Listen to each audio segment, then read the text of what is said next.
Subscribe करें और bell दबाएं ताकि कोई खबर रह न जाए।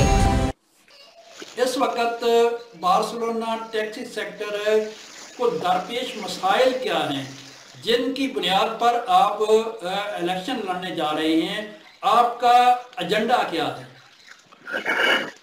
जी डॉक्टर साहब, एजेंडे दो किस्म के हैं। एक जो है वो जनरल, जो सबका हमारा एक एजेंडा है, स्पेनिशों का, पाकिस्तानियों का, साउथ अमेरिकनों का, मरोक्कियों का, जो है टैक्सी का फ्यूचर सेव करना, ताकि हम जिस काम से हमारा जो जो इन्वेस्टमेंट इतनी हुई है, कई भाइयों ने जो दूसरे कंपनियों में काम भी कर रहे हैं, उनका ऐसे ही रोजगार चलता रहे, इंशाल्लाह ताला टैक्सी चलती रहे। उसके लिए ये ढेर सारा वर्क जो है वो होने वाला रहता है। यानी आप उबर को रोकना है, उबर एंट्री मार रहा है, अभी नेक्स्ट मंथ में उबर एप्लीकेशन स्टार्ट हो जाएगी, और जो इस दफा उन्होंने एक नई स्ट्रैटेजिया के साथ आ रहे हैं, नई टेक्निक के साथ, यानी वो आपको टैक्सी वालों को आमने सामने एक दूसरे का दुश्मन बनाएंगे, क्योंकि एक ग्रुप होगा हमारा ग्रुप जो इसका बाइकाट करेगा, और बाइकाट करते हैं हम इसे रोकने की हर कोशिश करेंगे, और दूसरा ग्रुप होगा जो चंद रुपयों की खातिर जो है ना वो गद्दारी करेंगे टैक्सी के साथ, और वो उबर के साथ काम स्टार्ट करेंगे। लेकिन वो फ्यूचर के अंदर आपको पता है, आप कभी सांप से दोस्ती नहीं कर सकते, क्योंकि उनका जिनका मंशूर ही ये है, रिप्लासार टैक्सी दिला का, ये यानी टैक्सी खत्म होनी चाहिए, टैक्सी के लाइसेंस की कोई प्राइस नहीं होनी चाहिए।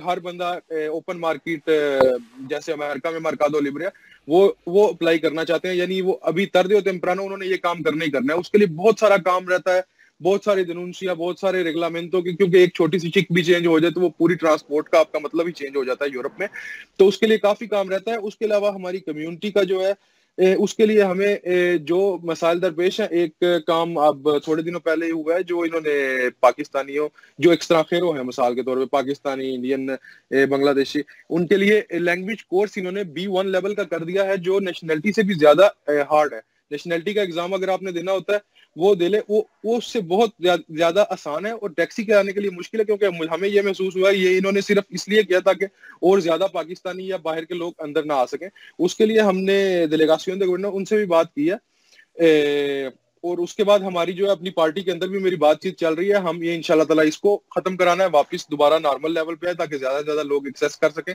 टैक्सी सेक्टर को। उसके अलावा जो आप कह सकते हैं, हमारी एक नमाज अदा करने के लिए जगह जो है ठीक नहीं है टर्मिनल 1 पे, उसकी भी हमारी बात हो चुकी है। इंशाल्लाह ताला जैसे ये कोविड का सिस्टम वगैरह खत्म होगा तो वो हमें बड़ा हॉल ओपन करके देंगे पर्रे के अंदर, ताकि आप टैक्सी स्टैंड में, ताकि आप अपना नमाज वगैरह अदा कर सकें सब कुछ। और उसके अलावा हलाल फूड का हमने वैसे सिस्टम उनके साथ कर लिया था। उसके छोटे छोटे से हमारे मसाइल है, हमारी कम्युनिटी को कोई इतने बड़े मसाइल नहीं है जो हल ना किए जा सके। और इंशाल्लाह ताला मैं अपनी कम्युनिटी के सारे जितने जितने भी मसाइल हैं सबसे अच्छी तरह वाकिफ हूँ। अगर कोई जुर्माने वगैरह होते हैं जिनका वाकई इनके साथ ज्यादती हुई है, यानी नहीं होना चाहिए था लेकिन उन्होंने किया, उसका भी हम तकरीबन इंशाल्लाह ताला साथ चल के बकायदा साथ देंगे, क्योंकि इकबालदाद सबके लिए बराबरी होनी चाहिए, और इंशाल्लाह ताला उन्होंने हमें बराबरी का मौका दिया है इतनी बड़ी पार्टी ने, और इंशाल्लाह ताला हम उनको साबित करके दिखाएंगे कि बाकी हमें आपने अगर आप मौका दिया, हम काम करेंगे अपनी कम्युनिटी की बेहतरी के लिए। क्योंकि उनसे मैंने तहफुजात मांगे थे, मैंने कहा तुम्हें मुझे अपनी कम्युनिटी के लिए ये चीजें चाहिए, तब मैं आपकी पार्टी ज्वाइन करूंगा, क्योंकि उन्हें भी पता है, उन्होंने बड़ी कोशिश, बड़े पुराने अरसे से वो मुझे ऑफर्स दी उनके साथ शामिल होने की, लेकिन मैंने अपनी कम्युनिटी को कभी छोड़ना, यानी पाक टैक्सी एसोसिएशन के साथ लगा हुआ था, मेरी भी गलत फहमी थी, ये पूरी कम्युनिटी की जमात है, तो उनके साथ काम करने के लिए आखिरी दिन तक मैं लगा, लेकिन नहीं, अपॉर्चुनिटी मिली नहीं ना। नहीं, लेकिन शाह साहब यहाँ पर मैं आपसे एक सादा सा सवाल है कि मैं गुज़श्ता सालों में टैक्सी सेक्टर के बहुत सारे इवेंट को मैंने कवर किया है, आपकी जो धरना था उसको भी कवर किया, आपके जो एहतजाज होते रहे पासेज दी ग्रासिया पर उनको भी मैंने कवर किया है, मैंने करीब से टैक्सी सेक्टर के दोस्तों को देखा है, बात की है। ये सारे जो एहतजाज होते थे उबर के खिलाफ या अपने मुतालबात के लिए, ये कौन करता था, इसके पीछे कौन सी तंजीम थी? जी डॉक्टर साहब, इस वजह से मैं नाम नहीं लूंगा, क्योंकि हमारी पार्टी हमेशा, आप हिस्ट्री उठा के टैक्सी की देख लें, जब भी कोई बड़ा रेवोल्यूशन आया है टैक्सी में तो वो एलिट टैक्सी की वजह से ही आया है सबसे ज्यादा। जो आप ये बेशक जो हमें सपोर्ट नहीं भी करते उनको भी ये मानना पड़ेगा, क्योंकि आंखों में पट्टी बांध लेने से हकीकत बदल नहीं जाती, या आंखें बंद कर लेने से वो क्या कहते हैं, वो जो फ्यूचर होगा वो बदल नहीं जाएगा। हमेशा सबसे ज्यादा जिन्होंने मारे भी खाई, जिन्होंने जुर्माने भी झेले, जिन्होंने रोडें रोकी, जिन्होंने लाइसेंस कैंसिल करवाए, वो तकरीबन 90% लोग एलिट टैक्सी के ही होते हैं, और उनकी वजह से थैंक्स टू देम हमारी बार्सिलोना टैक्सी सेक्टर की कंडीशन पूरे यूरोप से सबसे बेहतर है। सबसे कम VTC लाइसेंस आपके बार्सिलोना में, कतलूनिया में चल रहे हैं, और इंशाल्लाह ताला हमें पूरी उम्मीद है हम 1 साल तक पैचअप करके इनको 130 पे दोबारा लेकर आएंगे। हम इसकी पूरी कोशिश कर रहे हैं। जी शाह साहब, जिस तरह आपने अपनी गुफ्तगू के अंदर खदशात का इजहार किया ऊबर के हवाले से कि वो फिर दोबारा आने के लिए पर तोल रही है, हमने पहले रोकने की कोशिश की, अब वो टैक्सी सेक्टर के अंदर ही लोगों को एक दूसरे के सामने खड़े कर दी गई। क्या जिस तरह आपने अपने खदशे का इजहार किया, क्या इसमें पाकिस्तानी भी तकसीम हो जाएंगे?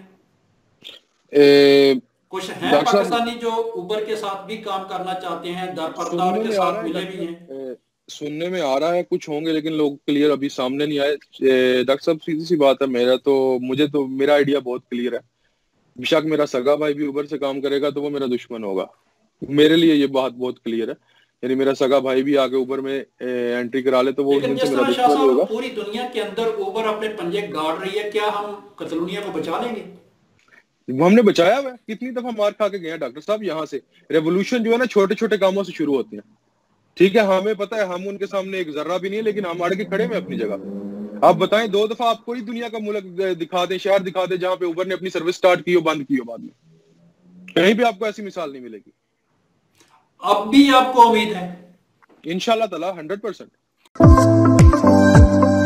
Khurram sweet and bakers Barcelona साल हर साल से आपकी खिदमत में पेश मक्खन से तैयार करदा स्पेशल बेकरी आइटम्स और खस्ता फास्ट फूड, मिठाई के जायके ऐसे कि आप भूल ना पाए। शादी ब्याह और दीगर तकरीबात के लिए मॉल ऑर्डर पर तैयार करवाएं, फ्री होम डिलीवरी के साथ। बर्थडे और वेडिंग केक तैयार करवाएं जैसे आप चाहें। बेकर्स की दुनिया का जगमगाता सितारा Khurram sweet and bakers Barcelona. Director Chaudhry Khurram Yaqoob आफशाह जहानिया। एड्रेस काये चिली नंबर 51।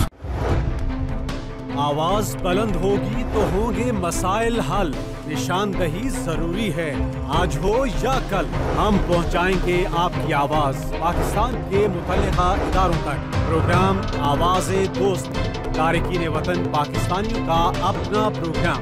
देखिए डॉक्टर कमर फारूक और जवाद अहमद चीमा के साथ प्रोग्राम आवाज़े दोस्त। डालडा, हमारी क्वालिटी ही हमारी पहचान है।